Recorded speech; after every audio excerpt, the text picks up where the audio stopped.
আসসালামু আলাইকুম। আপনারা শুনছেন সর্বশেষ আন্তর্জাতিক সংবাদ। শুরুতে শিরোনাম পড়ে বিস্তারিত।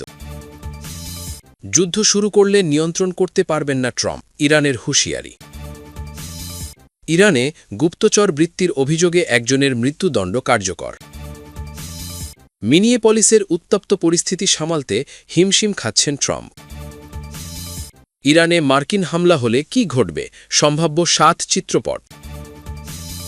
সর্বশেষ থাকছে মার্কিন হামলা প্রতিহত ও জোরালো জবাবের অঙ্গীকার ইরানের। এতক্ষণ শুনছেন সংবাদ শিরোনাম, এখন বিস্তারিত।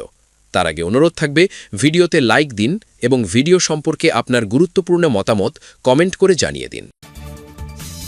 যুদ্ধ শুরু করলে নিয়ন্ত্রণ করতে পারবেন না ট্রাম্প, ইরানের হুঁশিয়ারি। যুক্তরাষ্ট্রের প্রেসিডেন্ট ডোনাল্ড ট্রাম্প যুদ্ধ শুরু করলে তা কিভাবে শেষ হবে সেটি তিনি নিয়ন্ত্রণ করতে পারবেন না বলে মন্তব্য করেছেন ইরানের পার্লামেন্টের স্পিকার মোহাম্মদ বাকের গালিবাফ। বুধবার 28 জানুয়ারি গভীর রাতে সিএনএনকে দেওয়া এক সাক্ষাৎকারে তিনি জানান, ইরান আলোচনায় বসতে প্রস্তুত, তবে শর্ত জুড়ে দিয়েছেন। গালিবাফ বলেছেন, বল প্রয়োগের মাধ্যমে চাপিয়ে দেওয়া কোনো আলোচনায় তেহরান যাবে না। সিএনএনকে গালিবাফ বলেন, আমরা আলোচনার জন্য প্রস্তুত, কিন্তু আমরা মনে করি না মার্কিন প্রেসিডেন্ট যে ধরনের সংলাপ চান সেটাই প্রকৃত আলোচনা। তিনি অভিযোগ করেন, ওয়াশিংটন শক্তি প্রয়োগের মাধ্যমে কূটনীতিকে দুর্বল করছে। ইরানের সঙ্গে 6ষ্ঠ দফা আলোচনার মাত্র 2 দিন আগে যুক্তরাষ্ট্র আলোচনার টেবিলেই বোমা ফেলেছে।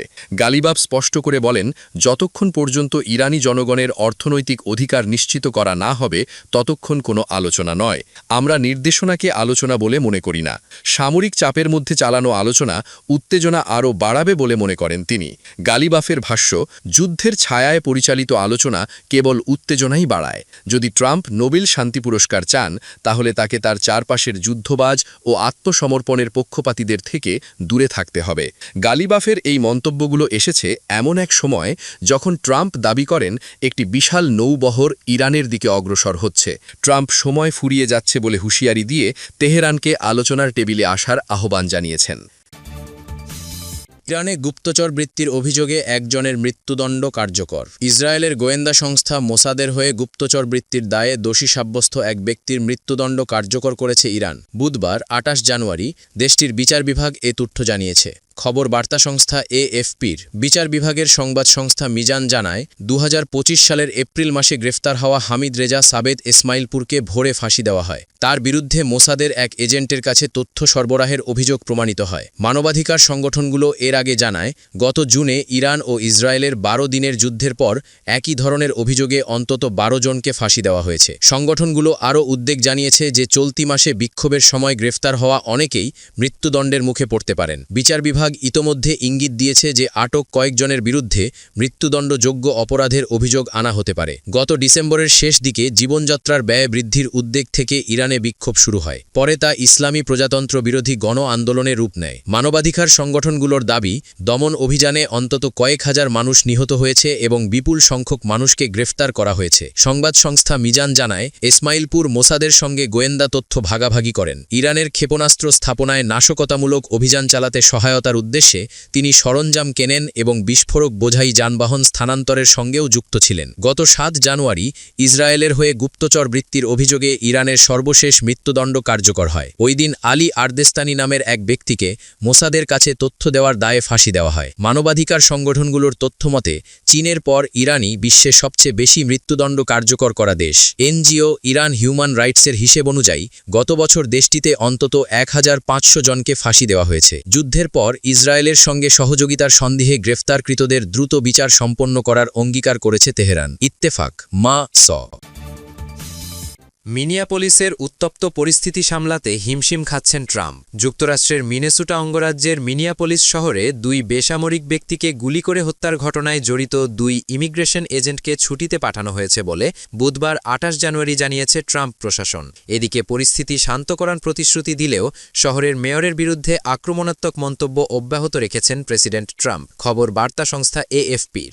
গত শনিবার সংঘটিত ওই ঘটনার পর থেকে অফিসাররা ছুটিতে রয়েছেন, যাকে মার্কিন কর্মকর্তা কর্মকর্তারা প্রমিত নিয়ম বা স্ট্যান্ডার্ড প্রোটোকল হিসাবে উল্লেখ করেছেন। প্রকাশিত একটি ভিডিওতে দেখা গেছে পোশাকধারী অফিসাররা ধস্তাধস্তির এক পর্যায়ে ৩৭ বছর বয়সী অ্যালেক্স প্রেটিকে মাটিতে ফেলে দেন এবং এরপর তাকে লক্ষ্য করে একাধিকবার গুলি ছোড়েন। মঙ্গলবার প্রেসিডেন্ট ডোনাল্ড ট্রাম্প বলেছিলেন তিনি মিনিয়াপোলিসে চলমান উত্তেজনা প্রশমিত করতে চান।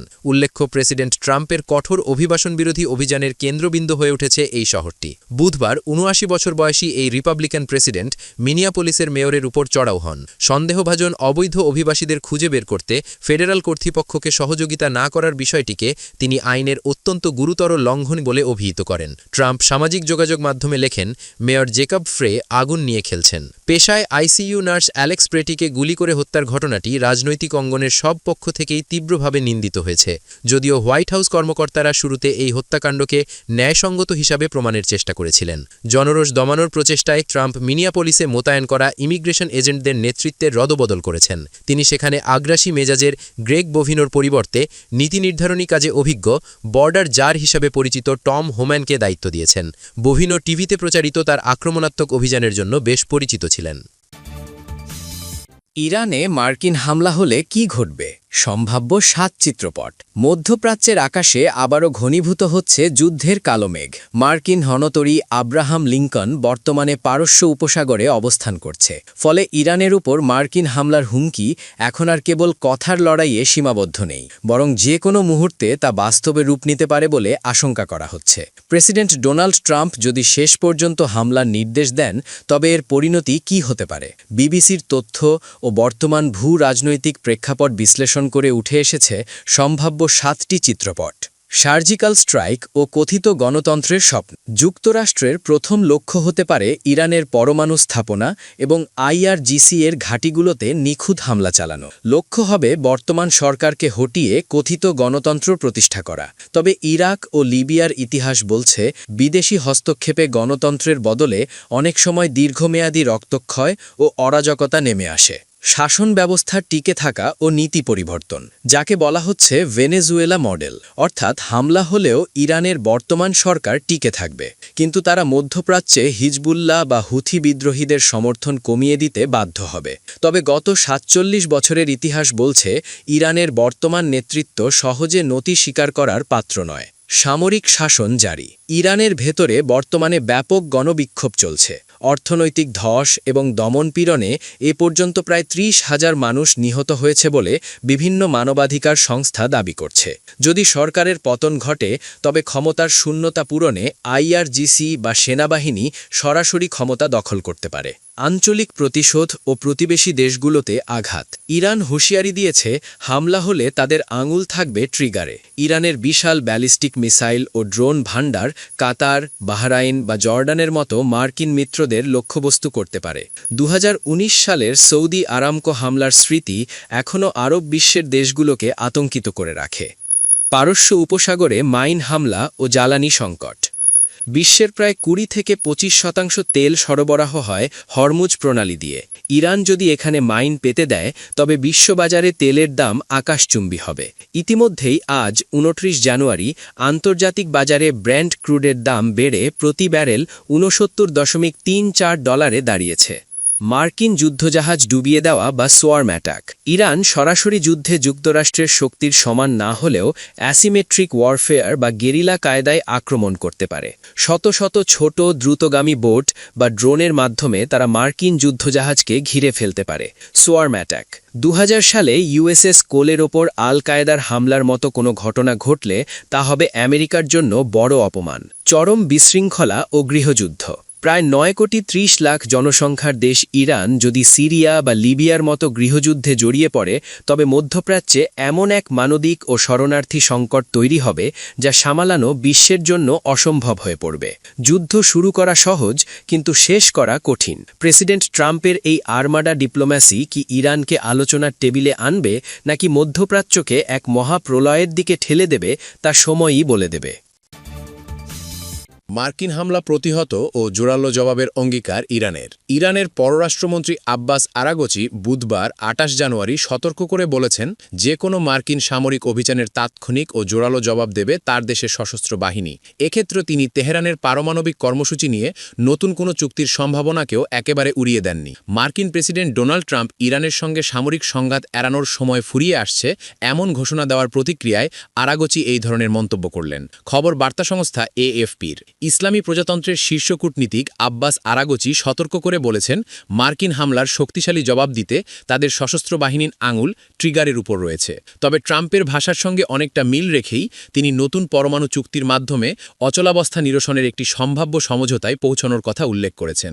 এক্স হ্যান্ডেলে আব্বাস আরাগচি লিখেছেন, ইরান সবসময়ই পারস্পরিক লাভজনক, ন্যায্য ও ন্যায়সঙ্গত একটি পারমাণবিক চুক্তিকে স্বাগত জানিয়েছে, যা হবে সমমর্যাদার ভিত্তিতে এবং জবরদস্তি, হুমকি ও ভীতি প্রদর্শন মুক্ত।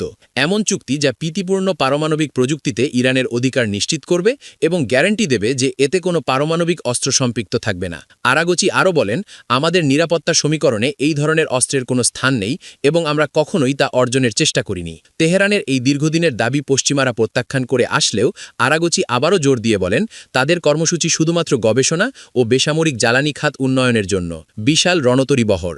আব্বাস আরাগচির মন্তব্যের কয়েক ঘণ্টা আগে ট্রাম্প সতর্ক করে বলেছিলেন, মার্কিন নৌবাহিনীর একটি বিশাল রণতরী বহর ইরানের জলসীমার দিকে এগোচ্ছে এবং এটি প্রয়োজন হলে দ্রুত ও হিংস্রতার সঙ্গে তার মিশন সম্পন্ন করতে প্রস্তুত রয়েছে।